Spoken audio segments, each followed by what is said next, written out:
Episode की शुरुआत में हम वही सीन देखते हैं जब कॉन्सुक को जेल से रिलीज किया जा रहा था और बाहर यून उसका वेट कर रही थी। कॉन्सुक एक क्रिमिनल था और बाहर निकलने के बाद कहीं वो भाग ना जाए या फिर कोई क्राइम ना करे, इसीलिए उस पर नजर रखने के लिए ही गार्ड ऑफिसर चुनमिन भी उसके साथ ही आ रहा था। चुनमिन यून से एक ट्रैकर डिवाइस लेकर कॉन्सुक के पैरों में लगा देता है जो यून के स्मार्ट वॉच से लिंक थी, और साथ ही अगर कॉन्सुक यून की रेंज से बाहर निकलता है तो इसकी नोटिफिकेशन तुरंत ही कंट्रोल सेंटर तक पहुंच जाएगी। जाने से पहले वो कॉन्सुक से कहता है कि तुम्हें यहाँ से रिहा किया जा रहा है, इसका मतलब ये नहीं कि तुम कोई स्पेशल हो, तुम एक मर्डरर हो। इसके बाद ये लोग यहाँ से पुलिस स्टेशन के लिए निकल जाते हैं। दूसरी तरफ हम उस आइसोलेटेड रूम को देखते हैं जो कॉन्सुक के लिए तैयार किया जा रहा था, जहाँ पर वो रहने वाला था। यहाँ की सिक्योरिटी काफ़ी टाइट थी और बहुत सारे सिक्योरिटी कैमरास को निगरानी के लिए लगाया गया था। सारे कैमरा इन्वेस्टिगेशन यूनिट से कनेक्ट थे। मूचेन जोर्डन से कॉन्सुक के बारे में पूछता है तो वो बताता है कि उसका डिवाइस यून की वॉच से लिंक हो चुका है और उसकी लोकेशन हमारे साथ साथ यून को भी पता चलती रहेगी। वहाँ यून भी रास्ते में ही थी, तभी उसे मूचेन का कॉल आता है। वो कॉन्सुक के बारे में पूछता है कि सब कुछ ठीक है ना, और उसे अलर्ट रहने के लिए कहता है क्योंकि बहुत सारे लोग कॉन्सुक को पहचान सकते थे तो उन्हें आने में प्रॉब्लम हो सकती थी। वो कहती है कि ऐसा कुछ नहीं है, तुम फिक्र मत करो, मेरी नज़र हर चीज़ पर है। असल में अगर कॉन्सुक गेटल को पकड़ने में पुलिस की हेल्प करेगा तो उसकी सज़ा खत्म कर दी जाएगी, नहीं तो उसे वापस जेल में भेज दिया जाएगा। मूचेन भी अब पुलिस स्टेशन पहुंच चुका था, तभी जोर्डन भागते हुए उसके पास आता है और कहता है कि बेगीचिल की वाइफ के फ़ोन में एक हिडन मैसेज सेव था जो कि रशियन में लिखा हुआ था। ट्रांसलेट करने पर वो मैसेज था कि जिस दिन उसके हस्बैंड की मौत हुई उस दिन कोई उसे ब्लैकमेल कर रहा था। सीसीटीवी फुटेज में वो एक आदमी को देखते हैं जिसने हेलमेट लगाया हुआ था। डिटेक्टिव कांग बताती है कि उस आदमी के वेस्ट पर डिलीवरी लिखा हुआ था और शायद वो डिलीवरी मैन है, और इसकी फुर्ती चाल ढाल देखकर तो लग रहा है कि इसे प्रोफेशनल मार्शल आर्टिस्ट होना चाहिए। मुझे उसे रिकॉग्नाइज कर लेता है कि ये वही आदमी लग रहा है जिसने कॉन्सुक के घर में उस पर हमला किया था। डिटेक्टिव बैन बताता है कि उन्हें बेगीचुल के घर से एक ब्लैक बॉक्स मिला जिसमें कुछ फोटोज थी। उन फोटोज में वो बेगीचुल की वाइफ के साथ एक बच्चे को भी देखते हैं। उन्हें लग रहा था कि शायद ये उसका ही बच्चा हो जिसे वो होम टाउन में ही छोड़कर आ गई हो। मूचेन को लग रहा था कि शायद हो सकता है कि बच्चे के नाम पर उसे डराया गया होगा ताकि वो कॉल करके बेगीचुल को बार से बाहर बुला दे, क्योंकि लास्ट कॉल उसने ही बेगीचुल को की थी और उसके बाद ही गेटल ने उसे मार दिया होगा। जिनसो को तो टैक्सी ड्राइवर पर शक था क्योंकि वो बेगीचुल की फ्यूनरल में भी आया था, लेकिन उसके खिलाफ उनके पास कोई खास सबूत नहीं थे। नेक्स्ट सीन में हम देखते हैं कि यून कॉन्सुक को लेकर पुलिस स्टेशन पहुंच गई थी। वो उसे उसके सेल में ले जा रही थी, लेकिन मूचेन यून को किलिंग बोर्ड के नेक्स्ट टारगेट पर फोकस करने के लिए कहता है और खुद कॉन्सुक को उसके सेल में ले जाता है। चुनमिन भी देखता है कि सिक्योरिटी काफ़ी टाइट की गई है और उसका रूम भी जस्ट बगल वाला ही था। जोर्डन इन्वेस्टिगेशन यूनिट से कैमरा और स्पीकर के थ्रू यहाँ की हरकत पर नज़र रख सकता था। वो वहाँ लगे स्पीकर से कॉन्सुक को बताता है कि कमरे पर 3 शिफ्ट में गार्ड नज़र रखेंगे। कमरे के बाहर और अंदर भी सीसीटीवी हैं, इसीलिए हर मूवमेंट पर उनकी नज़र होगी, और अगर इस रूम से बाहर जाना होगा तो किसी को साथ में लेके जाना होगा, चाहे वो डिटेक्टिव हो या फिर गार्ड।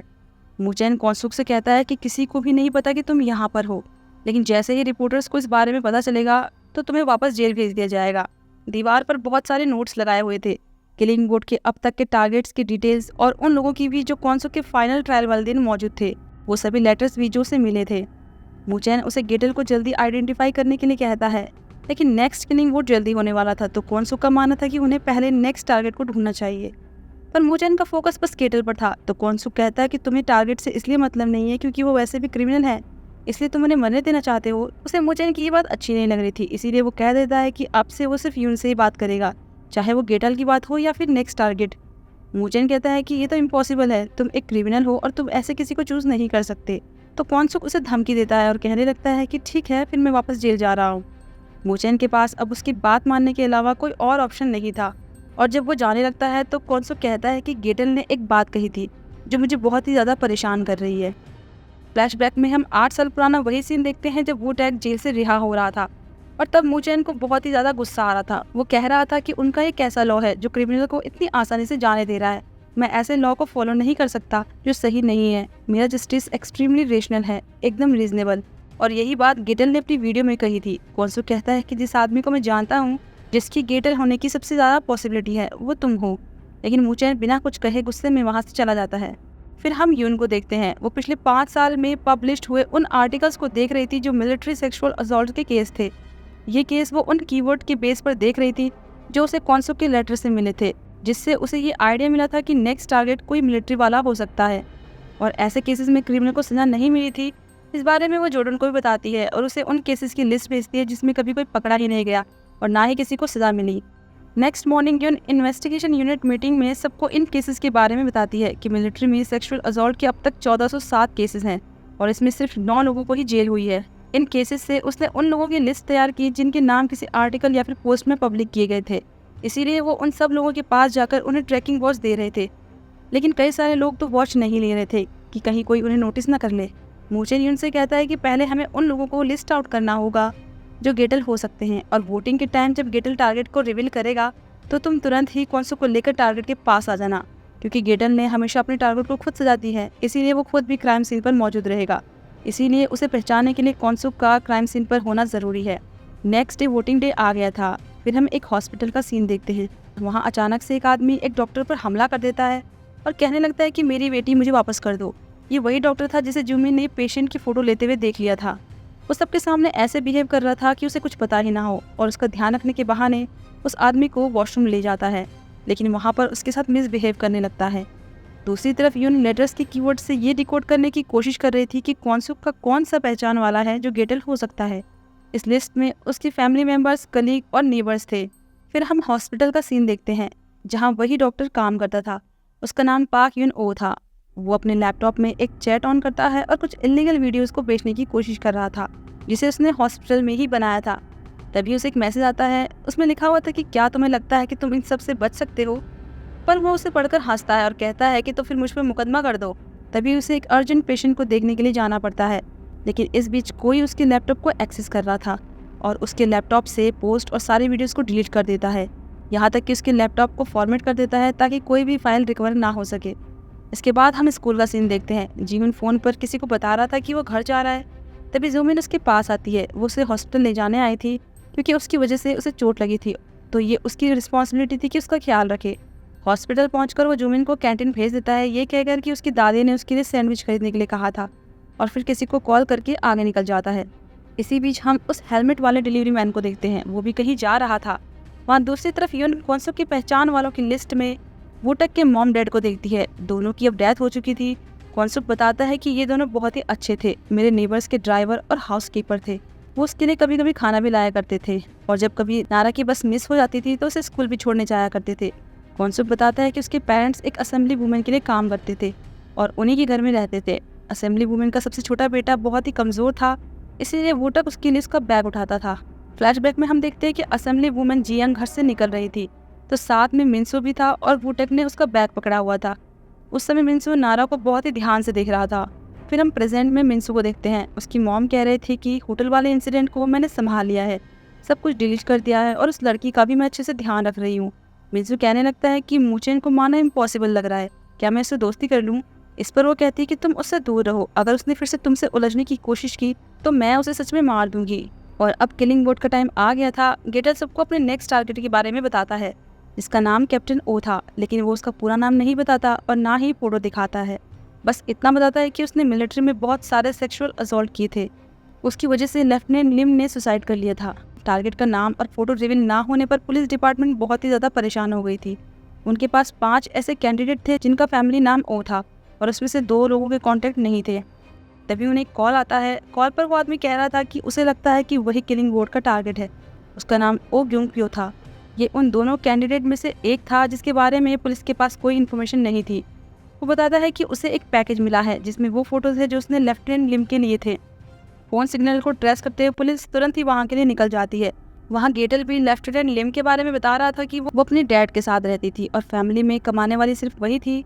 अपनी स्टेबल जॉब का सपना देखते हुए वो एक मिलिट्री ऑफिसर बन गई, जहाँ वो सीनियर ऑफिसर कैप्टन ओ से मिली, जो उसके लिए फ्रेंडली बनने का दिखावा करता था, लेकिन उसके साथ गलत हरकतें भी करता था। उसने लिम को मॉलेस्ट किया, उसकी तस्वीरें लेकर उसे ऑनलाइन पोस्ट करने की धमकी देता रहा। लिम ने इस बारे में अपने फियांसे को बताया था और उन्होंने मिलिट्री कोर्ट में रिपोर्ट भी की थी, लेकिन कैप्टन ओ ने ये क्लेम किया कि ये सब कुछ उसकी मर्जी से हुआ था। और एक दूसरे मिलिट्री ऑफिसर ने भी झूठा बयान दिया था कि कैप्टन ओ और लेफ्टिनेंट लिम लवर्स थे। सबूत ना होने की वजह से कैप्टन ओ को सजा नहीं मिल पाई। उसके बाद लिम ने भी सुसाइड कर लिया।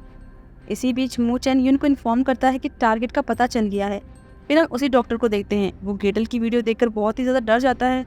वो तुरंत ही अपने ऑफिस में जाकर पुलिस को कॉल करता है और बताता है कि वो कैप्टन ओ है, वो ही किलिंग बोट का टारगेट है, इसीलिए उसे प्रोटेक्शन चाहिए। लेकिन पुलिस स्टेशन तो एकदम खाली था क्योंकि सारे डिटेक्टिव्स उस दूसरे कैप्टनों के पास गए थे। यून, क्वानसुक और चुनमिन तीनों यहाँ से मूचेन के बताए हुए एड्रेस के लिए निकल जाते हैं। वहाँ जिनसू मूचेन को बताता है कि एक और कैप्टन ओ ने प्रोटेक्शन मांगी है और वो भी उस लिस्ट का दूसरा कैंडिडेट था जिसके बारे में उनके पास इन्फॉर्मेशन नहीं थी। मूचेन उसे कॉल पर कनेक्ट करता है और जोर देकर कहता है कि क्या वो कैप्टन ओ है। यून याद करती है कि लेफ्टिनेंट लिम ने मेडिकल ऑफिस के बाथरूम में सुसाइड किया था। उसके बाद सर्च करने पर एक आर्टिकल से उसे पता चलता है कि वो एक नर्स ऑफिसर थी। इसका मतलब कैप्टन ओ मेडिकल फील्ड से ही रहा होगा और 5 कैंडिडेट में से सिर्फ एक ही कैप्टन ओ था जो मेडिकल फील्ड से था।